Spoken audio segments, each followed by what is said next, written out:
Bonjour, Marie-Hélène Moulin, je suis avec vous pour parler de ce que Dieu veut concernant la santé et la guérison pour ceux qui en auraient besoin. Nous nous posons la question, est-il possible de savoir ce que Dieu veut? Nous entendons beaucoup de choses, beaucoup de possibilités, beaucoup de suggestions, beaucoup d'interprétations. Mais nous voulons avoir les convictions depuis la parole de Dieu. C'est là que nous voulons trouver les réponses. Nous allons reprendre un texte que nous avons étudié ensemble déjà depuis quelques fois, dans Luc chapitre 5, versets 12 à 13. Il est dit que Jésus était dans une des villes, et voici un homme couvert de lèpre. L'ayant vu, tomba sur sa face et lui fit cette prière. « Seigneur, si tu veux, tu peux me rendre pur. » Jésus étendit la main, le toucha et dit « Je le veux, sois pur. » Aussitôt, la lèpre le quitta. Ici, nous avons un homme qui a très certainement entendu dire que le Messie était arrivé. Il a un besoin énorme qui est la guérison. Il a besoin d'un miracle sans lequel il restera banni de la société à jamais, sans lequel son futur est condamné à la errance, à ne fréquenter que des gens malades. Mais il faut comprendre que la lèpre est une maladie qui fait tomber les extrémités des membres. C'est une maladie qui littéralement pourrit le corps. Il y a les odeurs qui vont avec. Alors on ne parle même pas des douleurs. Et donc le lépreux était condamné non seulement à vivre avec sa maladie, mais à vivre avec celle des autres. Il lui était impossible d'avoir un travail, il était impossible de voir sa famille. Il ne pouvait même plus embrasser quelqu'un, tenir un enfant dans ses bras. C'était un homme qui était condamné à une vie sordide. Et puis il a entendu que le Messie d'Israël était là. Il a entendu ce qui correspondait aux caractéristiques de la venue du Messie, notamment que le Messie guérissait les malades. Et il a entendu qu'il était en ville, donc il est allé vers lui. Et cet homme-là, il a eu une conviction, c'est qu'il n'aurait pas été rejeté. Combien nous avons besoin de cette assurance que quand nous nous présentons devant Dieu, devant Jésus, il ne nous rejette pas. Au contraire, nous pouvons venir avec tous nos besoins. Et même quand nous nous sentons condamnés, même quand nous avons l'impression que nous ne sommes plus dignes, même quand nous savons que ce que nous avons fait est sale, que nous portons le sale sur nous. Et ici, cet homme-là, eh bien, il était, lui, sali par la maladie. Et je dois dire que c'est horrible. On n'imagine pas ce que cet homme a dû souffrir. Mais alors que tout le monde s'est enfui, quand cet homme s'est approché de Jésus, eh bien, Jésus, lui, n'est pas parti. Il ne lui a pas fait porter un sentiment d'indignité, d'infériorité. C'est la maladie. Parfois, il y a des gens qui disent « Oui, tu sais, la maladie, c'est bien, Dieu peut t'enseigner quelque chose. » Et par expérience, je peux dire que la maladie donne des complexes d'infériorité, des sentiments de rejet. Et je ne vois pas un Père aimant, le Père des Lumières, comme nous l'avons déjà vu. Je ne vois pas le Père des Lumières. Le Père, c'est un Père. Dieu n'est pas simplement Dieu, le Dieu Tout-Puissant. Bien sûr qu'il l'est. Il est le Créateur du ciel, de la terre, le Créateur de l'univers. Mais toute sa création porte et transmet son cœur de Père. Toute la création provient de son cœur de père, c'est-à-dire que tout ce qu'il a créé est pour ses enfants. Donc quand on pense à la nature de Dieu que Jésus a portée, et Jésus, on le verra plus tard, mais vous vous rappelez qu'il a dit « Celui qui m'a vu a vu le Père ».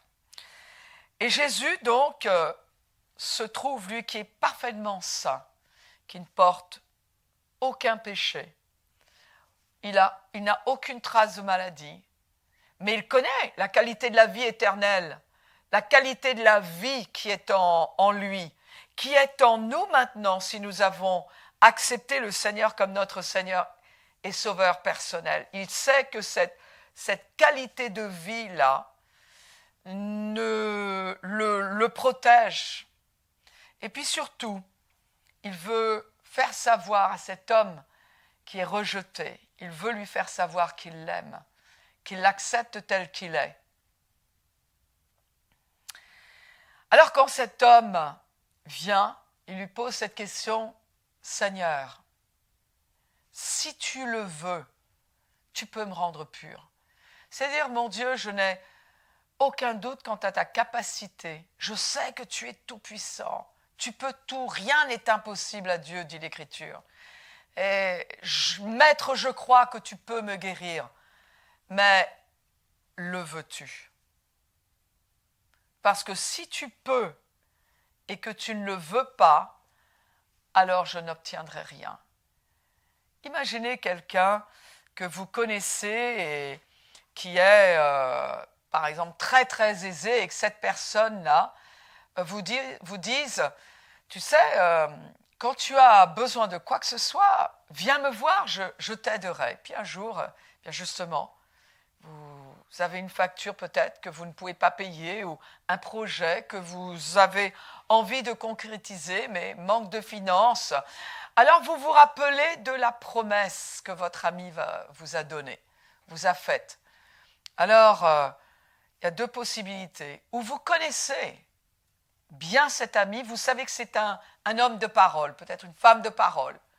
Et vous dites, lui, quand il dit quelque chose, tu sais, il ne revient pas. Sa promesse, elle est donnée, il la tient. Eh bien, quand vous allez demander qu'il vous prête cette somme d'argent, vous n'allez pas y aller en rampant, vous n'allez pas y aller d'une manière timide, vous n'allez pas vous sentir même mal à l'aise. Vous allez vous présenter devant sa porte, frapper avec beaucoup d'assurance, parce que vous êtes certain que cet ami est ce qu'il dit, qu'il tient sa parole. Et donc, vous vous présentez devant lui parce que vous connaissez déjà la réponse. Et cet homme-là, pour recevoir sa délivrance, pour être guéri, pour reprendre sa vie normale, avait besoin de savoir si son Seigneur voulait vraiment le guérir. Et d'ailleurs, Jésus a dû le dire. Jésus lui a dit « Je le veux, je le veux ». Nous savons que Jésus a donné les paroles du Père et la Bible nous dit clairement qu'il est le Père des Lumières. Et puisqu'il n'y a aucune ombre, il n'y a aucune ténèbre dans le Père, alors on peut savoir ce qui est en lui. Bien évidemment, il faut de l'humilité pour lui demander ce qui est en lui. Pour connaître la volonté, oui, il faut de l'humilité. Parce que celui qui croit tout savoir d'emblée, je sais tout, ne connaîtra jamais rien de plus que ce qu'il sait déjà ou croit savoir. La Bible ne dit-elle pas que, dans l'épître de Jacques, que Dieu fait grâce aux humbles, mais il résiste, il s'oppose aux orgueilleux. Qui est une personne humble? Une personne humble n'est pas celle qui se sent inférieure, celle qui se sent indigne. Non, ça c'est une personne qui vit dans l'humiliation. Mais l'humilité, c'est encore autre chose. L'humilité, c'est reconnaître notre besoin de Dieu. C'est reconnaître qui nous sommes, sans sentiment d'indignation, d'infériorité. C'est simplement dire, je sais qui je suis, je connais mes limites, je ne suis pas Dieu. Mais je sais aussi qui est Dieu et je vais dépendre de lui. Ça, c'est la véritable humilité. L'orgueilleux, en revanche, est celui qui va dire « Moi, je n'ai besoin de rien. Je me débrouille tout seul, c'est-à-dire il a un moi surdimensionné, et moi, et moi, et moi, et moi, et moi. Il a un moi qui est tellement gros qu'il n'a plus de place pour quelqu'un d'autre. Il n'a plus de place pour Dieu. Et à celui-là, la Bible dit que Dieu lui résiste. Il est impossible que Dieu lui donne. Dieu ne peut pas lui donner quoi que ce soit. Donc, le Père des Lumières, le Père et Lumière, alors oui, nous devrions avoir l'audace de dire Seigneur, tu es lumière, alors je voudrais voir, je voudrais savoir, je voudrais connaître avec assurance ce que tu veux pour moi. Parce que si je sais que tu me veux en bonne santé, alors je me battrai pour le devenir, pour le rester en bonne santé. Parce qu'on ne se bat pas pour ce qui ne nous appartient pas. Par exemple, si vous entendez « au voleur, au voleur, au voleur, au voleur », vous êtes dans un magasin et vous entendez une voix au loin qui crie « au voleur », puis tout d'un coup, vous vous renseignez un petit peu plus et vous comprenez qu'effectivement, il y a un pickpocket qui est passé, il y a le portefeuille d'une dame qui a été volé dans son sac à main. Eh bien, bon, si vous voyez le voleur passer à côté, vous allez peut-être essayer de le rattraper ou peut-être essayer de le faire trébucher pour qu'il puisse lâcher le portefeuille. Mais vous n'allez pas vous battre pour le poursuivre. En revanche, que se passe-t-il? Si quelqu'un vous vole votre portefeuille et que vous voyez le voleur qui est en train de partir, le réflexe va être quoi? De se battre, de courir après, de crier, de hurler. Pourquoi? Parce que c'est à vous. C'est la même chose pour la santé, pour la guérison, pour tout ce que Dieu veut nous donner d'ailleurs. C'est que si vous savez que Dieu vous veut en bonne santé, alors vous allez vous battre pour savoir comment vous pouvez la voir se manifester dans votre vie. Vous allez chercher, vous allez frapper, vous allez demander. Et la Bible dit effectivement, on vous donnera, on vous ouvrira et vous recevrez. La santé, c'est pareil. Vous savez, quelquefois, j'ai vu des gens qui que peut-être sont guéris, peut-être expérimentent un miracle. Et puis, le diable vient après et puis il va susurrer des mensonges. Bon, peut-être qu'après tout, ça n'était qu'une émotion. Peut-être que c'était à cause de la foi des autres. Peut-être que si, peut-être que ça. Bref, la personne voit sa santé qui commence à se dégrader. Les symptômes peut-être qui commencent à revenir, qui commencent à hurler « Regarde, tu as à nouveau de la fièvre. Regarde, peux-tu ressentir à nouveau cette crainte? Peux-tu ressentir ?» C'est-à-dire le diable va nous ramener vers des émotions qui fluctuent en fonction de nos 5 sens, de ce qu'ils nous disent. Mais en revanche, si quelqu'un sait ce que Dieu veut, il va se battre. Quand je veux dire il va se battre, c'est qu'il va se battre pour rester dans la victoire, pour garder ce qui lui a été donné. Puisque c'est ce que Jésus nous a donné à la croix. Quand même, il est important de tenir compte de la conjugaison des textes. Par les meurtrissures de Jésus, nous avons été guéris. Nous reviendrons sur cela plus tard, mais nous avons été donc... Il s'agit moins d'aller chercher la guérison, mais plutôt d'aller chercher l'information. Ce n'est pas pareil. Aller chercher la volonté de Dieu. Qu'est-ce que Dieu veut pour moi? Parce qu'une fois que je suis sûr de ce que Dieu veut, alors je ferai tout ce qu'il faut pour garder ce qu'il m'a donné. Donc c'est important de chercher à savoir qu'est-ce que Dieu veut pour moi. Non pas tant qu'est-ce qu'il peut, mais qu'est-ce qu'il veut pour moi. Donc ce lépreux-là l'a trouvé. Il l'a trouvé. Oh, gloire à Dieu. Ça n'est pas difficile de savoir ce que Dieu veut pour nous. D'abord, il y a beaucoup de choses qui sont écrites, noir sur blanc dans la Bible. Je vous donne quelques exemples. 1 Thessaloniciens chapitre 4, verset 3.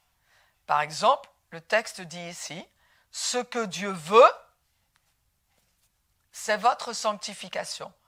C'est que vous vous absteniez de l'impudicité. » Peut-on connaître la volonté de Dieu? Oui.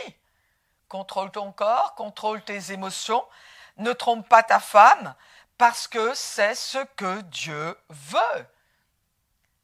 Bien évidemment, cela veut dire que tromper son conjoint, quelle qu'en soit la raison, ça n'est pas ce que Dieu veut. Oui, Dieu n'hésite pas à nous dire ce qu'il veut. Mais tant qu'on ne sait pas ce qu'il veut, on ne peut pas recevoir, on ne peut pas vivre conséquemment, bien évidemment. 1 Thessaloniciens chapitre 5, verset 18, par exemple, cet autre verset nous dit ce que Dieu veut. « Rendez grâce en toutes choses, car c'est à votre égard la volonté de Dieu en Jésus-Christ. » Si rendre grâce en toutes choses, non pas pour toutes choses, mais en toutes choses, je ne vais pas rendre grâce ou être reconnaissant à Dieu pour la maladie. Mais dans la maladie, je vais être reconnaissant à Dieu de ce qu'il est ma solution, de ce qu'il est mon refuge, de ce qu'il est mon rocher, de ce que mon Dieu est immuable, de ce qu'il veut, il est immuable, sa volonté est immuable. Dieu ne veut pas une chose un jour, une autre chose un autre jour. Donc ici, la volonté de Dieu apparaît clairement. Oui, nous pouvons savoir ce que Dieu veut. C'est à votre égard la volonté de Dieu. Donc cela veut dire que se plaindre n'est pas la volonté de Dieu. Un autre texte, 1 Timothée chapitre 2, verset 4, il est dit que Dieu veut que tous les hommes soient sauvés et parviennent à la connaissance de la vérité. Si Dieu veut que tous les êtres humains soient sauvés, ça veut dire qu'il y ait un seul de perdu n'est pas ce qu'il veut, n'est pas sa volonté. Donc, si nous pouvons trouver que être en bonne santé ou guérir est la volonté de Dieu, alors on va facilement déduire que être malade, rester malade, n'est pas sa volonté. Ce qui veut, c'est vraiment, et en plus, c'est inné en nous, c'est inhérent à notre nature. Nous cherchons à nous débarrasser de ce que... C'est comme si cette volonté était écrite dans notre ADN. Nous avons un mal de dents, on cherche à s'en débarrasser. On va tout de suite aller peut-être chez le dentiste en attendant mettre peut-être un clou de girofle ou prendre un médicament quelconque. Mais en tout cas, on va tout faire pour s'en débarrasser. Et pourquoi ? Parce que même là, Dieu dit « Je ne veux pas que tu sois malade ». Dans Éphésiens, chapitre 5, verset 17, il est dit « C'est pourquoi ne soyez pas inconsidérés, mais comprenez quelle est la volonté du Seigneur. » La Bible amplifiée dit « Ne soyez ni vagues, ni irréfléchis, ni insensés, mais comprenez et saisissez fermement ce qu'est la volonté du Seigneur. » Le message dit « Ne vivez pas de manière irréfléchie, sans réfléchir. Assurez-vous de comprendre ce que le Maître veut. » Vous savez, il y a beaucoup de gens qui vont de séminaire en séminaire, de conférence en conférence, parce qu'ils attendent une prophétie pour savoir si c'est la volonté de Dieu qu'ils soient guéris. Mais ça n'est pas là. Ça n'est pas dans ce qui émane des autres que nous pouvons trouver, que nous devrions, je dirais plutôt, trouver la volonté de Dieu. La volonté de Dieu doit venir de Dieu lui-même. Et c'est dommage parce que, par exemple, quand il y a une parole de connaissance, donc c'est un don spirituel grâce auquel le Saint-Esprit va montrer un fait qui est ou passé ou présent. Quand, par exemple, dans un temps d'adoration, le Seigneur montre peut-être au pasteur qui est là ou à quelqu'un d'autre, voilà, il est en train de guérir tous ceux qui ont mal au dos. Eh bien, quand quelqu'un a mal au dos, tu veux dire, ah, voilà, je reçois cette parole-là. Mais, évidemment, c'est bien, mais très souvent, c'est parce qu'il a donné un don de prophétie, une parole de connaissance, cela veut dire que je suis guéri. Non, non, ne nous arrêtons pas, n'attendons pas qu'il y ait un don de l'esprit qui soit opérationnel pour connaître la volonté de Dieu. Mais attachons-nous à la parole de Dieu. La Bible nous dit que la grâce, la loi est venue par Moïse, dans Jean 1, mais la grâce et la vérité, la grâce et la vérité, la grâce et la vérité, ce qui est vrai de toi en tant que chrétien né de nouveau. La grâce, c'est-à-dire ce que Dieu donne gratuitement, ce qu'il a pris l'initiative de te donner, et la vérité sont venus par Jésus-Christ. Donc, rien qu'en te tournant pas vers Jésus-Christ, la parole, ou la parole écrite, tu peux connaître la volonté de Dieu. Et tu dois connaître la volonté de Dieu. Là, nous venons de lire plusieurs versets qui nous ont dit très précisément que nous pouvons la connaître et que nous devons la connaître. Effectivement, Jean 8, 32 nous dit « Et alors vous connaîtrez la vérité, et la vérité vous affranchira. » Vous ne pouvez pas savoir combien de personnes ont été guéries, ont été délivrées, ont été soulagées quand elles ont entendu une prédication. Alors que j'étais en train d'annoncer la parole de Dieu, la personne a entendu une vérité qui la concernait et rien que la vérité l'a affranchie. Il y a des personnes qui ont été guéries rien qu'en entendant. Par exemple, nous sommes en train de louer, en train d'adorer le Seigneur. Nous chantons un chant qui est conforme aux Écritures. Évidemment, ça doit commencer par là. Un chant qui est conforme, un cantique qui est conforme aux Écritures. Et tout d'un coup, la personne entend une vérité, est affranchie. Et exactement comme ça s'est passé pour le lépreux, et la lèpre le quitta. Une fois qu'il a entendu le « je le veux », une fois qu'il a entendu la vérité, qu'il a entendu la volonté de la bouche du Seigneur, eh bien, la maladie est partie. Vous connaîtrez la vérité et la vérité vous affranchira. Bien évidemment, seule la vérité que vous connaissez. Ce n'est pas seulement la vérité qui affranchit, c'est la vérité que vous connaissez. Ce n'est pas la vérité que quelqu'un d'autre connaît et qu'il ne te donne pas prophétie qui t'affranchit. C'est la vérité que tu connais. Vous connaîtrez la vérité et la vérité vous affranchira. Et puisque j'ai parlé de mal au dos, eh bien, je prie afin que si quelqu'un souffre de maux de dos en ce moment, vous avez entendu de la bouche de Jésus qu'il veut que vous soyez guéris, eh bien, c'est exactement ce que je parle sur vous. Dans le nom de Jésus, sois guéri.